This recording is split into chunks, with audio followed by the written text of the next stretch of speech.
మహేష్ బాబుతో నాగార్జున రాజమౌళి స్కెచ్ ఏంటి ఏంటి ఓంప్రకాష్ మొత్తానికి అంటే కృష్ణ గారితో నటించినట్లున్నారు నాగార్జున గారు.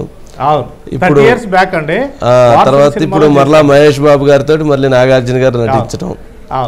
అప్పుడు కృష్ణ గారితో పాటు నాగార్జున గారు నటించిన దాంట్లో అమల ఉన్నదండి అక్కడ. అంటే వారసుడిలో అమలు లేదు కానీ ఆ సినిమా ఏమైందంటే కాస్త వివాదాస్పదమైందండి. ఈవి సత్యనారాయణ డైరెక్ట్ చేశారు. కృష్ణని ఏంటంటే కొంచెము కాస్త ఎదుర్కొనే పాత్ర, కొంచెం ఆయనతో కొద్దిగా డైరెక్ట్గా కొంచెం గొడవ పడేటువంటి పాత్రను చేశారు నాగార్జున. దాంతో కృష్ణ ఫ్యాన్స్ ఏంటంటే అప్పటికి 93కి కృష్ణ ఇంకా ప్రభాల వెలుగుతూ ఉంది, ఆయన ఏ తగ్గిపోలేదు 93కి.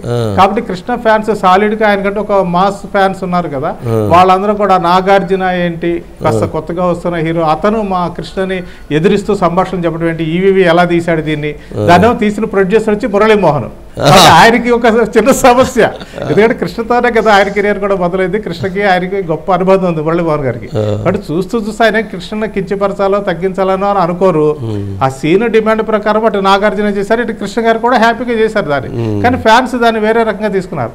చిత్రం ఏంటంటే 30 ఏళ్ల తర్వాత రాజమౌళి డైరెక్షన్ లో మహేష్ బాబు హీరోగా నటిస్తున్న సినిమాలో నాగార్జున చేయడం అండి.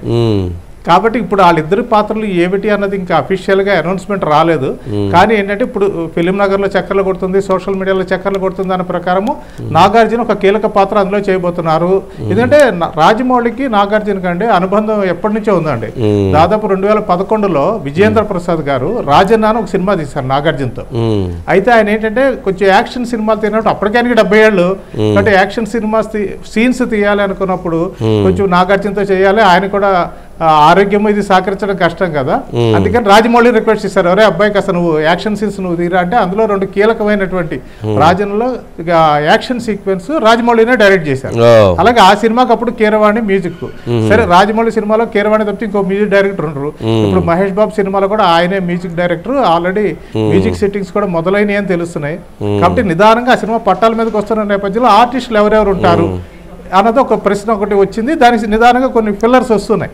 అందులో నాగార్జున పేరు కూడా ఒకటి వచ్చిందండి. కాబట్టి నాగార్జున మహేష్ బాబు కాంబినేషన్లో ఆ సినిమా ఉంటుంది. నాగార్జునకి ఏంటంటే ఇది పాన్ ఇండియా సినిమా కాబట్టి నాగార్జునకి ఉత్తరాదిని కూడా మంచి పేరు ఉంది, ఒక ఇమేజ్ అనేది ఉంది. కాబట్టి ఆ రకంగా కూడా Nagarjuna not only Telugu audience, ఉత్తరాది హిందీ ప్రేక్షకులు కూడా అతను వెల్ నోన్ ఫేస్ కాబట్టి అది కూడా ఉపయోగపడే ఆస్కారం ఉంది. పైగా ఇవాళ రాజమౌళి సినిమా అనే ఒక ఇట్ సెల్ఫ్ రాజమౌళి మూవీ అనేది ఒక పెద్ద పాన్ ఇండియాలో ఒక బ్రాండ్ ఉన్న ఇమేజ్ కదండి. కాబట్టి ఆ సినిమాలో ఏ ఆర్టిస్టులు చేసినా ఆయన బాగా చేయించుకుంటారని నమ్మకం ఉంది. నాగార్జున లాంటి వాళ్ళు కూడా రాజమౌళి డైరెక్షన్ చేయడానికి చాలా ఆసక్తి చూపిస్తారు. ఈ మధ్య కూడా ఒక ప్రశ్న అడిగితే ఖచ్చితంగా నేను చేస్తాను, రాజమౌళి నుంచి ఆఫర్ రావాలే కానీ పూర్తి స్థాయి సినిమా చేయడానికి అభ్యంతరం ఏముంటుందని చెప్పారు ఆయన. ఈ నేపథ్యంలో ఇంకా అందులో ఇంకెవరెవరు ఆర్టిస్టులు కన్ఫర్మ్ అవుతారు, లేకపోతే నాగార్జున గారు ఉండడం నిజమేనా, లేకపోతే ఇదేమో ఉత్తి పుకారుగా మిగిలిపోతుంది అన్నది. వీళ్ళందరూ నాగార్జున లాంటి వాళ్ళు వయసు పడి కుమారులు వచ్చారు, అఖిల్ను వాళ్ళ చేత చేయించాలి, ఇంకా అన్నిటికీ మేమే ఉన్నామనంటే ఇంకా వాళ్ళని ఎప్పుడు బయటికి తీసుకొస్తారండి. అంటే వాళ్ళు ఆల్రెడీ చేస్తున్నారు కదా, ఇప్పుడు నాగ చైతన్య చేస్తున్నాడు, ఒక పాన్ ఇండియా మూవీ చేస్తున్నాడు. అఖిల్ మాత్రం కొత్త సినిమా ఇంకేం చేయలేదండి. ఎందుకంటే అతనికి వరుస పరాజయాలు వచ్చిన నేపథ్యంలో కాస్త ఆలోచించి వెళ్ళాలి. మనం ఏమి చేసినా కానీ ప్రేక్షకుల నుంచి ఆశించిన స్థాయిలో స్పందన అయితే రావట్లేదండి అఖిల్ మూవీ.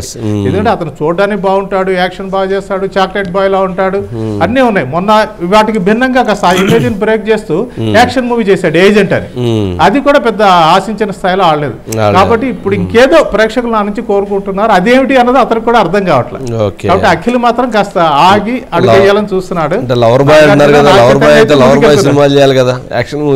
అది చేస్తే బాగానే ఉంటుంది, చూడాలండి. లవర్ బాయ్ గా మళ్ళీ ఇంకొకసారి అతను ప్రయత్నం చేసి ఒక చూడాలి. శివ 2 తీస్తే పోయిద్దాం అంటే శివ 2 అంటే మళ్ళీ ఇంకా యాక్షన్కి వస్తుందండి. అయినా కానీ నాగార్జునకి ఆ శివ చేసిన ఇమేజ్ ఖచ్చితంగా అఖిల్కి కూడా ఉపయోగపడుతుంది.